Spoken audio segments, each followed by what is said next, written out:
Hi, this is Anna, and this is Check It at the Round Table, where we discuss movies, books, music, and stuff. Today, we are discussing Plus and Minus episode 9, peeps, of the Taiwanese BL drama series. This episode was difficult, because it's going to lead to episode 10. In this episode, Jing finds out from his father that his mother is dying. Now, Xing's mother left when he was a very young child, left him, his sister, and his dad, and just went away. Didn't have anything to do with them until now as she's dying. And this makes Jing very upset and disturbed. Now, not entirely she didn't have anything to do with him, because she tried to set him up on these blind dates with, his dad tried to set him up on these blind dates with someone that he was like, his mother knew somehow. And so I guess she did have a little bit of contact with Jing's dad, but that's kind of it. And Jing doesn't really know how to deal with the fact that his mom is dying. And also, at the same time, simultaneously, Jing's dad finds out that Jing is dating Fu Ligong. Now, it's not that Jing was trying to hide his relationship with Fu Ligong from his father. That's not what happened at all. It's kind of different in this case where they had just started dating, so they really hadn't had much of a chance to go and talk with Jing's dad about Jing dating Fu Ligong. But Jing and Fu Ligong go to a movie theater to kind of have a nice little date out, watching a movie off the sitcom, or the series that they were watching at home. And when they come back from the movie, Jing is holding Fu Ligong's hand, and he says, "You know, you were very hesitant, and you waited quite a while to hold my hand since you've liked me for years." And Fu Ligong's like, "Well, we're in public. I don't want to draw too much attention." And so Jing grabs him really close at this time, and he's like, "Well, you don't want attention. I'm just going to really make us have some attention." And it's at that point that Jing's dad and sister see Jing with Fu Ligong. Now, his sister, I don't think she's really that shocked, because I think she's known for a while that Fu liked Jing, and Jing just didn't realize it.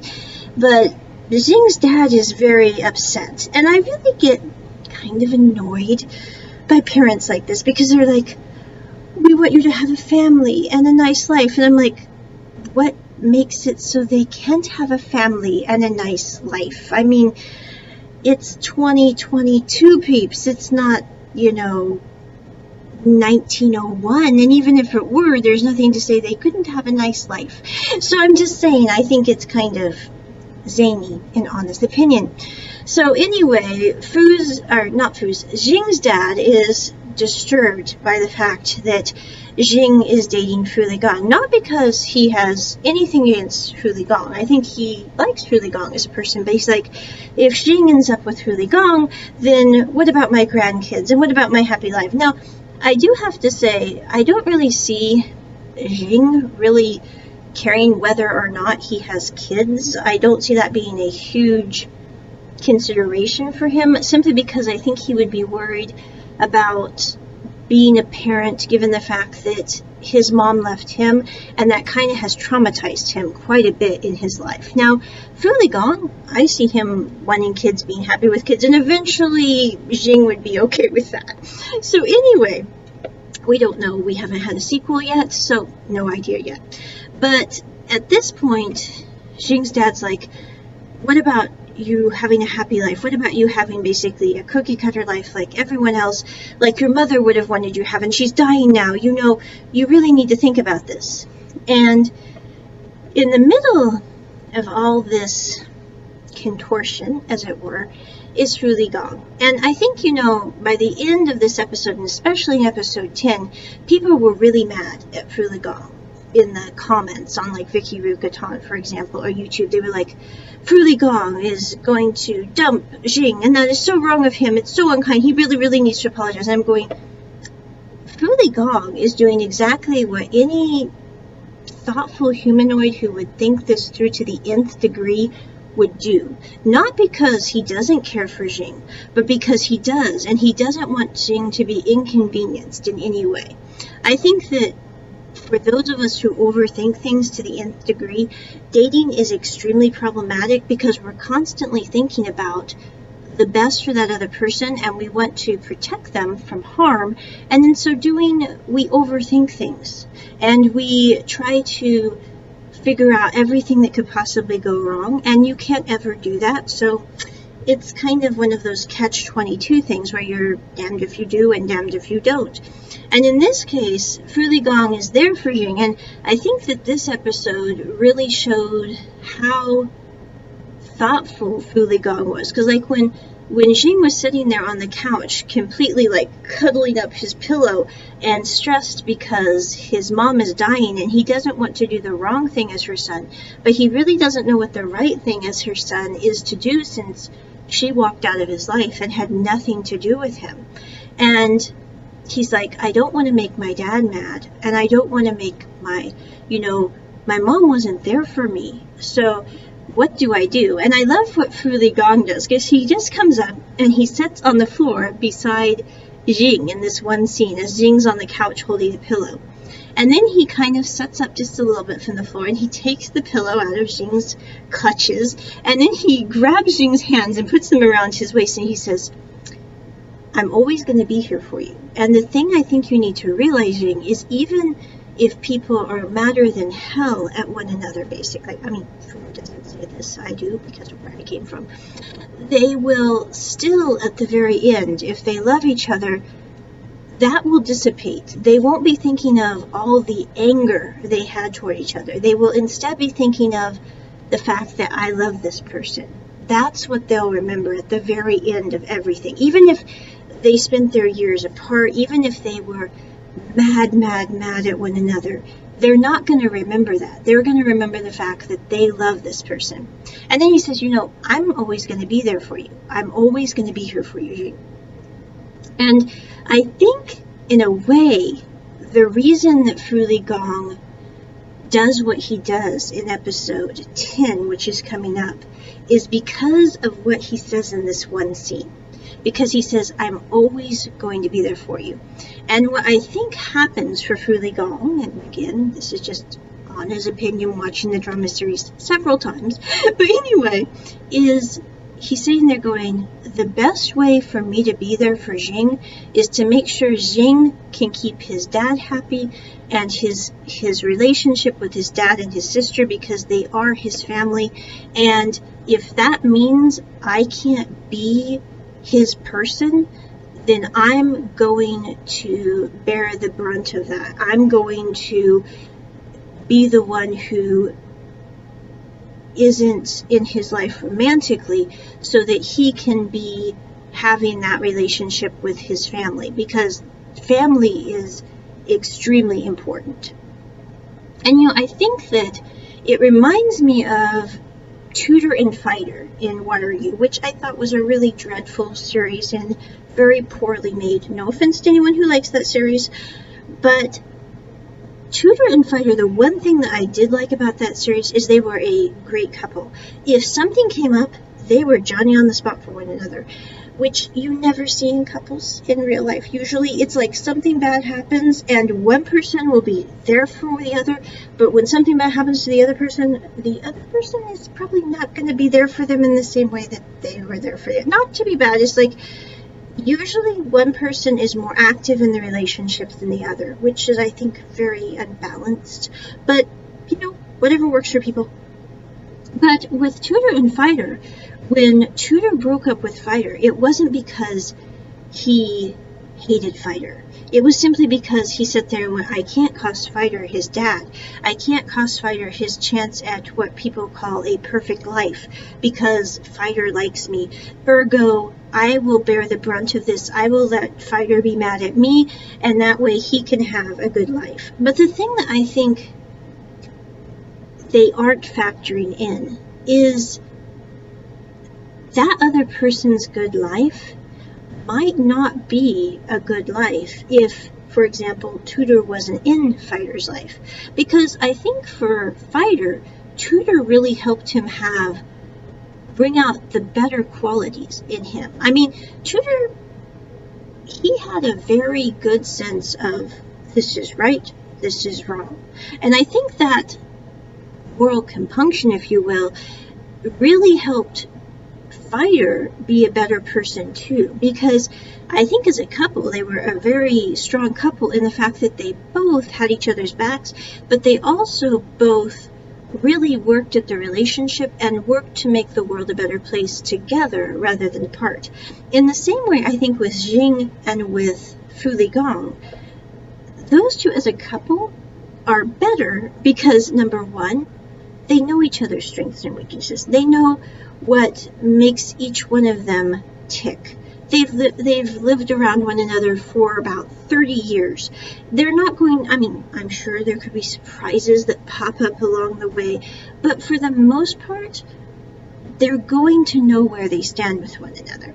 Whereas if Fu ended up with someone else who he had met like on a blind date, regardless of whether that was a guy or a girl, I'm not talking about gender here, I'm just talking about in general, that person isn't going to know how Fu thinks, how Fu acts, how Fu relates to things like someone like Jing would know. And in the same way, Fu is going to know far more about Jing. Like if Jing is clutching his pillow, he's going to know Jing needs me to sit here with him. Jing needs me to let him put his arms around me and know I'm going to be here for him. That's what Jing needs right now. Whereas someone else might sit there and go, I don't know how to relate to this person. I don't know what they need. I don't know what to do. And that understanding cannot be overweighted, I don't think. It's kind of like in the same way why I think Bad Buddy was such a good show. I think it's kind of interesting that Bad Buddy came out in Thailand around the same time, 6 months before, Plus and Minus came out in Taiwan. I think it's kind of interesting in a way because both are about people who grew up together. Now in the one case they were enemies, quote quote, but not really. And in the other case they've been friends their whole life. But I think that understanding is an interesting component in the relationships, both in Bad Buddy and in the case of Plus and Minus, where you have people who really, really get each other. And I'm not saying like you can't have people that really, really get each other who didn't know each other their whole life. Because I've met some people that it's like, you meet them, you talk to them, and it's like, I get them. We're on the same page. This makes sense. Not that they can't surprise you, but they're very straightforward. They don't really pull any punches. And you have a good camaraderie with them, even though you don't know them for a very long time. But I will say that with Fu Ligong, I think that as he's trying to synthesize Jing's mother's death, he's sitting there going, we have so much going on right now. We have the fact that we're just starting a relationship. Both Jing and Fu, neither one have really dated. No offense, I don't really call their blind date fiascos really good examples or experience with dating. I don't mean that bad at all. It's just that really doesn't count much. So they're really just starting out, figuring out a relationship. And Fu's got to deal with the fact that Jing's family might not be open to Jing being with him. And what's that going to mean? And he's also got to deal with the fact that Jing's losing his mom, and that's causing him emotional turmoil. So you have at least 3 things going on at the same time, and Fu's like, what can I do to make this better? And Fu, I think, does a very human thing where he goes, you know what, I'm just going to try to, in episode 10, which is coming up, I'm going to take myself out of the equation, and that will make things better for everyone. Which doesn't always work. You think that sometimes taking yourself out of a situation will make it better, but honestly, it may or may not.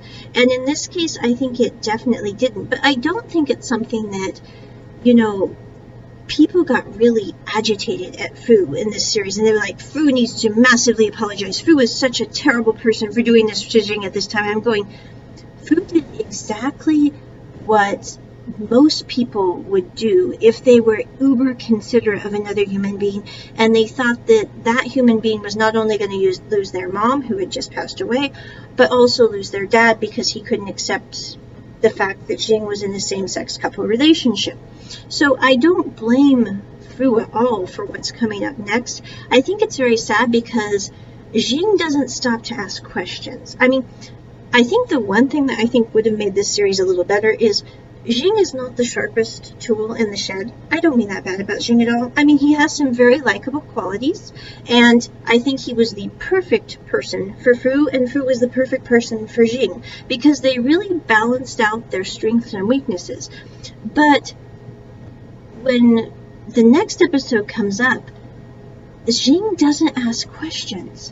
And I think that in situations when it comes to relationships, when it comes to possibly leaving a person for good and not coming back, we really need to take time and sit there and go, why is this person doing this? Is there a reason that they are leaving? There must be some kind of reason. Sometimes it's a good reason. Sometimes it's a bad reason. But usually there is always a reason for behavior. And I think that Jing knew Fu. So he had to sit there and go, Fu isn't being honest with me, but what is going on here? But I think the other catalyst, which I'm bringing the wagon back, but there is a scene in episode 9 where Jing says, I just need some time by myself. That scene, I think, is another reason why Fu did what he did, because he felt like Jing was kind of cutting him off emotionally from the trauma that Jing was trying to deal with. And I don't think that Jing was trying to do something bad, but Fu was sitting there going, if Jing can't share with me his trauma that he's dealing with his mom, then how are we going to have a feasible relationship if he comes into big problems with his dad? And what if we have other problems that come up that just naturally occur in relationships as time progresses? How are we going to fight those issues if we can't face them together? And I think that's if people tend to isolate themselves with trauma, I think that it's understandable. It's not even wrong, because I know, like, for me personally, sometimes I need some downtime. And when I used to live with Bob, she always knew it was like, Gigi's or Anna's not mad. Anna just needs a little time to decompress, and then she will come out and watch The Big Bang Theory, like, but she needs a little bit of time just to take for herself, and that's okay. But I think that you have to have a relationship with people where they know that you're not isolating yourself from them. You just need a little time to decompress and process, and then you will be out and about and all that, which Fu didn't quite get with Jing. And Jing really, I think he tried to close that breach up when he came back home that night to Fu's place, and he said, basically, I don't remember if he apologized, but basically, I'm sorry I did that. And Fu was like, I really didn't know how to reach you when you said you needed time by yourself. I thought maybe, you were cutting yourself off from me. And I think that also played a part in what happens with Fu in this next episode. And that is my review of episode 9 of Plus and Minus. Check it at the round table. Bye!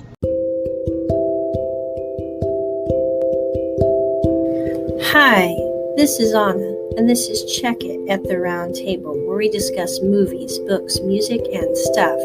Today, we're discussing how you can connect with us on social media and also how you can support us. We are reachable at this lovely podcast on various platforms. We also have several YouTube channels, The Hand Network, Check It Round Table, and also the Asian Drama Club. I will drop the links in the description so you can check those out. You can also reach us online at our website. That's onnacarr.com. That's ONNACARR.com. You can support us through either PayPal or Venmo. Our PayPal email address is roses, ROSES, out of the snow, OUTOFSNOW @gmail.com. And you can support us also on Venmo. The The connection for that is at on a car, and that's uppercase O and uppercase C, and it's ONNACARR. The last four to verify are 1143. Thank you so much for listening. Talk to you soon. Bye.